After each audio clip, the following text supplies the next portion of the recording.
Selamat pagi kepada Ibu dosen. Ini adalah hasil buat saya, yaitu tentang teknologi dan media pengajaran. Apa yang dimaksud dengan teknologi? Teknologi adalah ilmu yang mempelajari tentang cara-cara atau metode ilmiah, keahlian, dan keterampilan dalam suatu kegiatan dapat menjadi praktis dan mengefektifkan serta memecahkan masalah-masalah dan dapat dijadikan sebagai alat untuk pemanfaatan pengetahuan dan ilmu pengetahuan. Teknologi pada perkembangan yang semakin modern mempunyai jangkauan hingga tidak sekedar teknologi berupa perangkat keras. Rogers mempunyai pandangan bahwa teknologi biasanya menyangkut aspek perangkat keras atau terdiri dari material atau objek fisik, dan aspek perangkat lunak terdiri dari informasi yang terkandung dalam perangkat keras.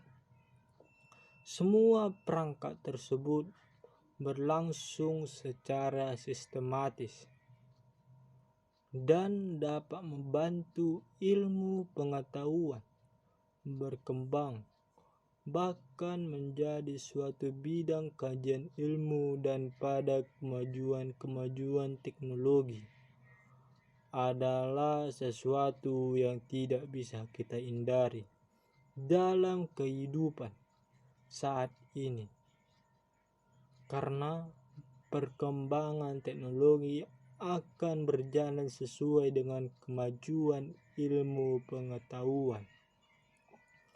Revolusi teknologi pun sebagai cara untuk memudah aktivitas manusia.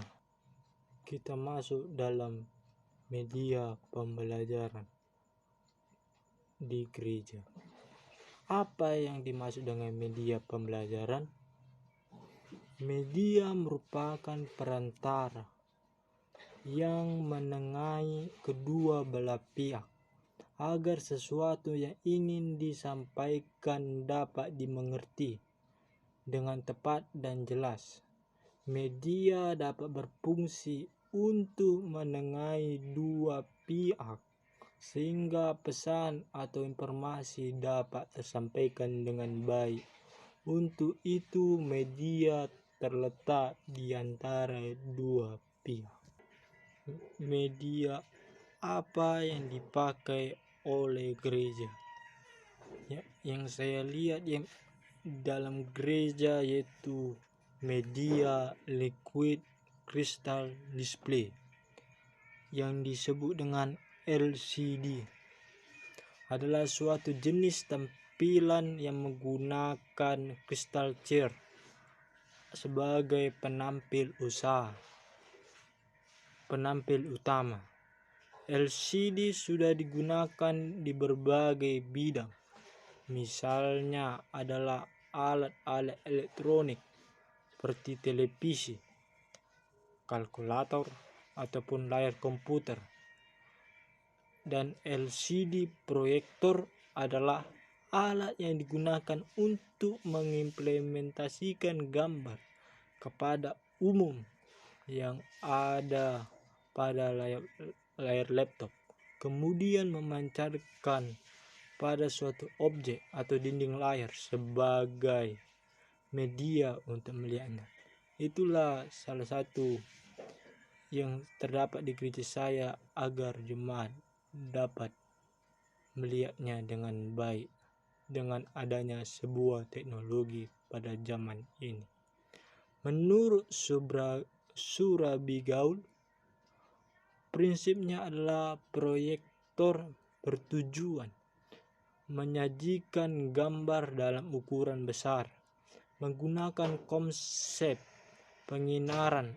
Hanya saja pada LCD proyektor penginaran dilakukan oleh sistem LCD Penggunaan media dalam ibadah seperti LCD harus dapat membangun relasi yang harmonis dan hikmat melalui setiap unsur liturgi dalam kebaktian secara berlangsung.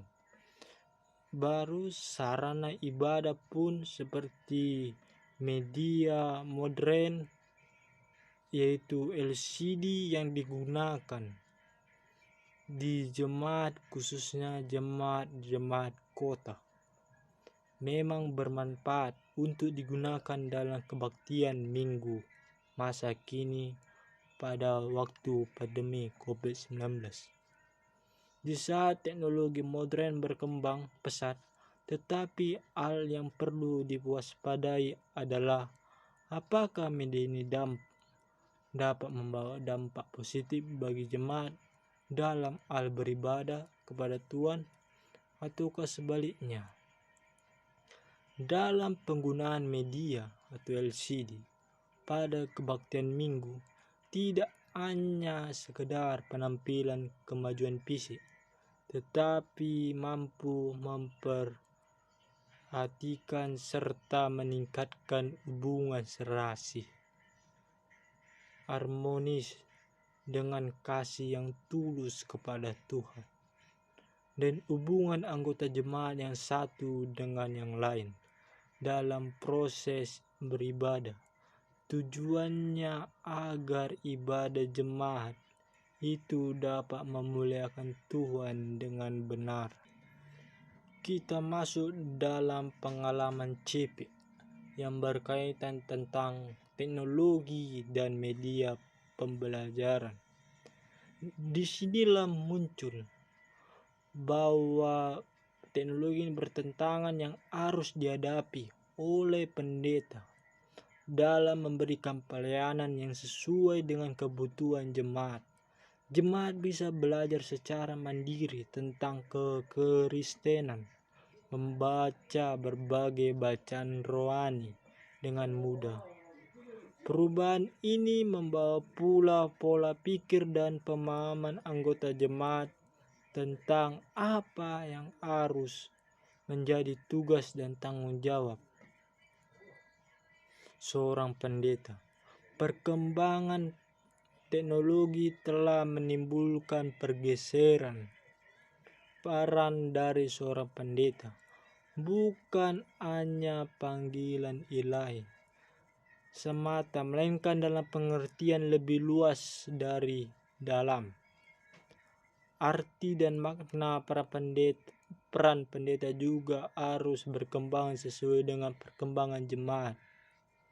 Dunia sekarang ini telah menimbulkan pergeseran atau melainkan dalam pengertian lebih luas dan dalam. Arti dan makna peran pendeta juga harus berkembang sesuai dengan perkembangan jemaat. Perkembangan jemaat. Dunia sekarang ini telah memasuki era baru, yakni yang sering dikenal zaman teknologi. Zaman teknologi adalah zaman di mana dunia telah menjadi sehakikat. Dunia tidak lagi dipisahkan oleh jarak dan waktu. Jika pada umumnya manusia terpisahkan karena jarak dibatasi oleh ruang, jarak, dan waktu sebagai anggota gereja, jemaat merupakan bagian dari dunia yang tidak luput dari perubahan dan perkembangan teknologi. Anggota jemaat merupakan bagian dari perilaku penikmat dari berbagai perubahan dan perkembangan teknologi. Seiring perkembangan dan perubahan teknologi tentu menjawab perubahan. dalam cara pandang keseharian anggota jemaat, cara berpikir, kehidupan ekonomi, sosial, budaya, kehidupan kerohaniannya, dan berbagai aspek kehidupan lainnya. Seperti anak pada orang tua menjadi berubah, peran orang tua sangat dibutuhkan juga, yakni mengajarkan mereka melalui teladan bagaimana menghormati orang tua. Selaku orang tua juga memberikan teladan menghormati orang tua atau kakek nenek mereka. Sikap keteladanan sangat dibutuhkan terkait dengan penggunaan media digital. Kita masuk yang terakhir, yaitu bentuk pelayanan dalam teknologi dan media pembelajaran agar jemaat dapat bersaksi, bersekutu, dan melayani. Yang pertama, dengan cara membuat khotbah live streaming. Live streaming merupakan salah satu fitur media sosial yang sedang banyak digunakan oleh berbagai kelompok masyarakat, bahkan organisasi. Fitur ini dapat ditemukan dalam Facebook, Instagram, dan YouTube. Banyak gereja juga turut menggunakan fitur live streaming untuk menampilkan siaran langsung selama ibadah berlangsung. Namun perlu diketahui bahwa fitur ini tentu mempunyai pengaruh positif dan negatif para penggunanya. Ketika gereja menggunakan fitur ini, maka orang yang sakit yang tidak dapat pergi ke gereja juga dapat mengikuti ibadah dari awal hingga selesai. Tetapi dampak negatifnya dari fitur ini juga lambat, akan membuat orang malas ke gereja dengan alasan dapat menggunakan fitur live streaming di rumah. Dalam khotbah live streaming, si pengkhotbah tahu dengan persis kepada siapa ia menyampaikan firman Tuhan. Yang menjadi permasalahannya hanyalah lokasi yang berbeda antara pengkhotbah dan jemaat yang mendengarkannya. Jika diibaratkan khotbah live streaming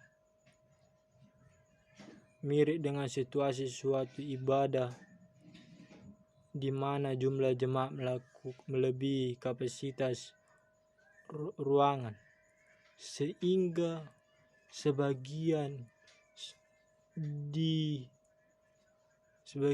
duduk di ruangan lain dan menyaksikan khotbah melalui televisi atau layar yang dihubungkan ke ruangan utama. Materi dan waktu khotbah sama persis yang dihubungkan dengan ke tempatnya.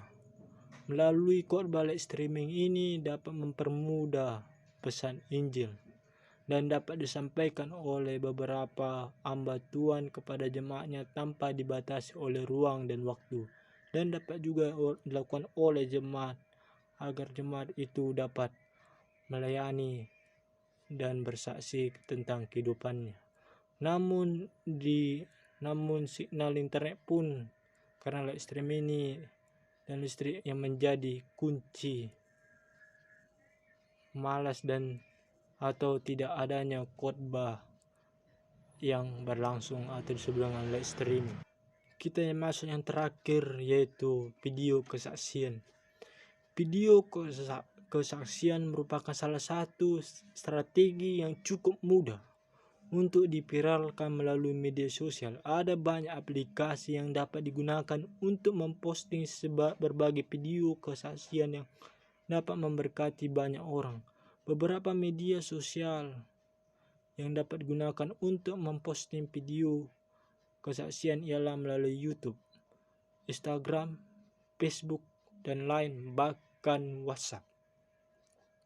Di antara semua aplikasi media sosial yang paling banyak digunakan untuk memposting video ialah melalui YouTube, yang adalah sebuah aplikasi yang memfasilitasi penggunanya untuk berbagi video ataupun menikmati berbagai macam video yang diunggah oleh pihak lain.